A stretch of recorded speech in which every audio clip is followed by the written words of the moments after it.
Hello, good morning, good evening, good day, wherever you're from. Greetings from Oregon. My name's Julia, and here I just wanted to take you guys through my first garden that I've ever had and ever had the pleasure to take care of and make bigger and change around. And I wanted to kind of take you guys on my journey. We first moved into this house March 2020, right before the big COVID pandemic. And it kind of hindered a lot of things. A lot of stores were closed, so I was kind of forced to use my imagination when it came to making things and keeping it a lot more natural than I probably would have thought to begin with, but I definitely like it now that I have it completely established and it just looks so pretty. But yeah, there's been a lot of hardship, there's been a lot of fun, a lot of learning curves, and I am really excited to share it with all you guys. One of the main reasons why I wanted to start sharing videos is that when I search on YouTube or just really anywhere on the internet, I don't really find a lot of gardening videos in Oregon. I kind of want to change that. I think there should be a lot more garden videos out there. With that being said, even if you aren't into gardening and you just want to kind of have fun being outside, if you can't be outside, why not stick around so you can see what fun stuff I'm up to. I'm going to try to be uploading progress reports, more or less update videos monthly. I'm going to always be up to new things. Like I said, this garden is a work in progress, so I'll take you guys around what I have to share with you today. Hopefully at the end of the video I can tell you what I plan to be doing for the future. I guess I'll just start with this side of the garden and just kind of work my way over to the peas over there. So right here are first up the blueberries that I have planted in these little metal containers that were actually, these were four separate pieces at one time that I decided to put together and dig a hole underneath, a pretty deep hole. I filled it with some pretty fresh compost, some coffee grounds, tea bag grounds, because I heard that blueberries definitely do like acidic soil and want to keep that pH level pretty low. This one is the early flowering, and then the one over here is the later flowering one, as you can see. We got some berries down here and some down here. I should get this covered because we don't want the birds to get to it, but they seem to like this spot. It gets a lot of morning and midday sun, and then once the sun starts setting, it gives this really nice shaded area. Moving along to this potting bench. This was actually a DIY I did. I painted this bench out of old pallet wood, or not painted it out of pallet wood. I made it out of old pallet wood and then painted it some fun corresponding colors. Let the cars pass. I do live right on the edge, right on the corner here, so not too much traffic, but it gets a little loud right next to the fence here. At any rate, though, this is one of my newer planters. It's a pretty big planter, and I've got it a little higher up off of the ground here, and I've got this pair of purple potato vine that I just absolutely love. This is just such a pretty dark purple color. Very, very pretty, and then it's got the newer growth that's green in there. I've just been kind of trimming it and training it to go down the sides here. Hopefully it'll kind of trail down the sides there while the lavender in the middle will kind of stay a little bushy, and then I have a trailing, at least I think it's a trailing miniature rose. It could be just a regular rose, bush rose. Really bright pink. They're starting to get lots of buds on them, so I'm really excited about that. Over here on the corner is a honeysuckle that I'm trying to train to kind of grow up here and then catch along this trailer here and kind of grow it up this fence here.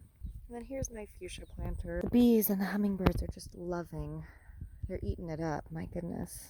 I usually see this single hummingbird with the green belly. He comes over and sucks these guys pretty regularly. I also have a few herb planters in here. This one's oregano. Uh-oh, this guy should not be laying down like that. I might have to stake these or something. Any suggestions, guys? Oh, it's starting to open up. This is a carnation, actually. It's gonna be a very vibrant magenta. Very excited for it, but hopefully, I don't know, maybe we'll have a horizontal carnation. So moving along here, this is my first bed that I actually made. It's got quite a bit in here, and I did plant them very close together. There used to be kale right here. I pulled it out just because it was getting so cramped up in here that my broccoli was not having it. So this is a king broccoli. It's going to just be a single head that we're going to harvest when it's done. Then right here is some Spanish lavender. It's finally got its first head. I'm very excited about that. So, and it's just going to keep growing and blooming, and it'll bring a lot of the pollinators over here to the squash and hopefully get them to flower. Oh, look at that. Ooh, what do we have here? Oh yeah, it's the acorn squash. So this is just the regular, nothing special, just the acorn squash. Oh, and there's another one over there. Oh wow, and there's one right there too. Yeah, so this is, I got two plants in here, one right here and obviously one right over there. Neighboring, I don't know if you can see over there, those are my courgettes. Now these guys, I had quite a bit of an issue with bottom end rot, and I read that it could be one of two things, if not both. Either I'm having a problem with pollination and I should start hand pollinating, or it could be lack of calcium in the soil. So I invested in some bone marrow, started keeping my eggshells, and I ground them up real fine, put them in the soil, and then I started hand pollinating. It definitely made a huge difference. Over here we got this this wonky looking one. I might need to harvest these fairly soon. They're getting quite big. There's one over there too. I also decided to take these plants and start putting them on the cement blocks here to kind of help keep the fruit from being on the ground. And I think that definitely helped. Definitely benefited them from the bottom end rot as well. Don't know if it might have been a problem or not, but keeping them above ground, they seem to really appreciate. So if you guys want to know how to hand pollinate, let me know and I can definitely make a video on it. It's actually quite interesting. Moving on. All right, so here's a funny little part of my garden. Underneath these large leaves here that I have to move over. This is what I thought was radishes, right? The more you look at them, you're like, I guess they could be, right? Well, actually, no. They are, I believe, beets. They're a beetroot. I started thinking that they were a beetroot because at about 21 days after planting, they weren't doing anything. And, you know, radishes are notoriously the kind of plant that likes to grow very fast. One of the easiest ones you can grow and grow so many of so quickly. But yeah, as you can see, there's no heads on them, and believe they're beetroot. However, I did thin them out fairly harshly while I was still, you know, a noob. And yeah, I think I thinned them out too harsh because they definitely aren't wanting to fester up a big ball like how they would over here right behind me with my other plot that I'll get to momentarily. Right here is my lovely kitty cat and my tomatoes. These guys are just finally starting to ripen up. And I'm so excited. These are the cherry tomato. It's got some red over there, or orange I should say. And I first thought that they were a Roman tomato because the plant was just so big and growing so vigorously. And it just kept growing and growing and growing. This is a singular plant right here that's divided into two stalks. I've just continued to tie it up here with this garden twine. And the more I give it support, the more it's wanting to crawl up. So hopefully that bamboo stick doesn't snap one day, because man, it would be tumbling tomatoes. Over here is a Roma tomato variety. These guys are pretty big as well. Not really sure how big they're going to get. Aren't really showing too much signs of changing color yet compared to the cherry over there, as you can see. But yeah, as you can see as well, this one's more of a bush variety, whereas this one is the climber variety. As soon as this one got to about this length, it just decided to keep bushing out and not get any taller. So sorry about the contrast there. But yeah, it's just loaded with tomatoes. Very excited about that. Okay, so if I turn right around, if I turn right around here, you have my watermelons right here. This was going to be a nice little trellis like such, but I decided to leave it on the ground because it seems to actually work a lot better. They tend to climb up not as vigorously fast as I expected, but look at that. I got a baby right there. I should have another, yeah, right there. There it is. See it? Those are the watermelons. Right here I got our 2 more acorn squashes. I was gifted a few and didn't know where else to put them. So they're definitely a little bit smaller compared to the ones in the first plot, but these were planted in a little later than those, so they definitely have some time on them. And then here are the other beetroots that I was talking about. Oh, some of them are just so big. Like this one right here. Look at that. Oh yeah, look at that one. It's pretty big. I wonder if I should take it out right now. Should I? Oh, there's one right next to it that's real big too. Here, let's do it. Let's take it out. I normally am not a big fan of beetroot, but anything homegrown is fun, right? Oh, look at that.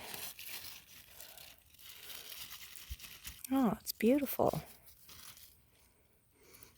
Definitely could go a little bit longer, but oh wow, yeah. I'm real excited to roast this for dinner tonight. Yum. Look at that beauty. Nice. Moving on to the other part of the plot here, I have some rainbow Swiss chard. As you can see, I've got just multiple kinds. I have the red, I have the white, as well as the yellow. I did plant them fairly close together because I wasn't looking for very, very large leaves, kind of more smaller leaves for salad. It definitely turned out pretty nicely, so I'm excited about that. And then right next to them, I have some 2 baby pepper plants that, I mean, they might do something, they might not. Then the rest of what you can see here is some toys for my son. This is a purple early sprouting broccoli, whereas I have another king broccoli right there. And then right at the end of my vegetable and fruit plots, as you can see here, is my pepper little pot here. Pepper pot. It's my pepper pot.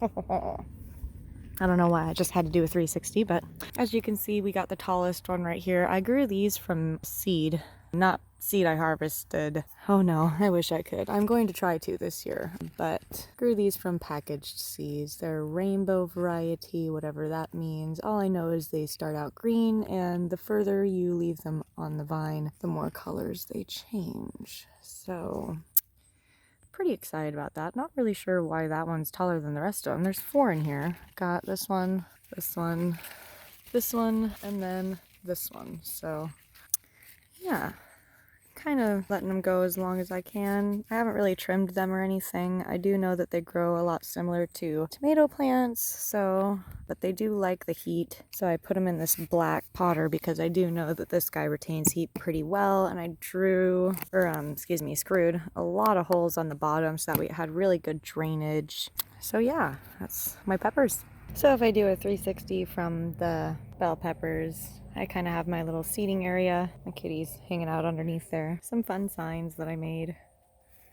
More towards the left, I have lavender here. Some more Spanish lavender. I got this at a garden center. This is not mine. I wish it was. I'm hoping to get like this one day. Supposed to bud these. Deadhead them when they're done and they get crusty like that to promote more growth. The bees have been loving them, and the butterflies have been really liking this heather. This is a firefly heather, if I'm not... Yep, firefly. Very, very pretty next to this lavender here. I thought it was just such a pretty pair together. And a small pot of some more culinary lavender that I like to pick and put in my tea sometimes.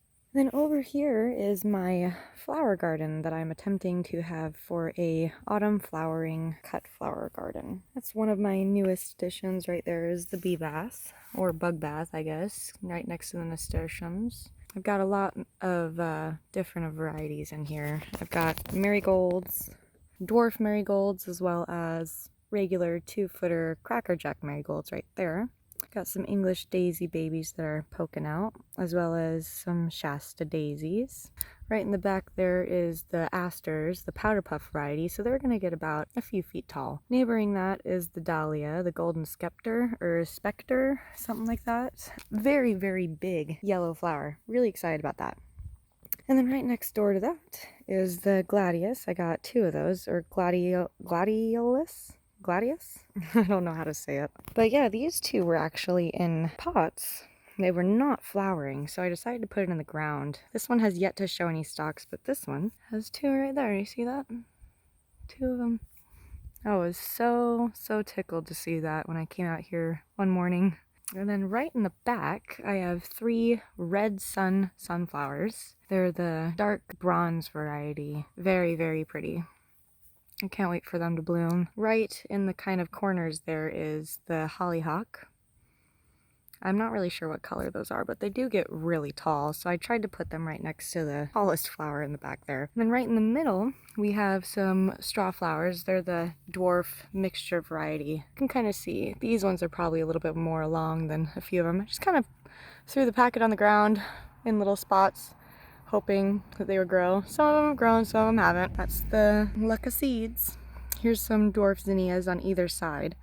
Put some right here and some right here to kind of give a nice little border.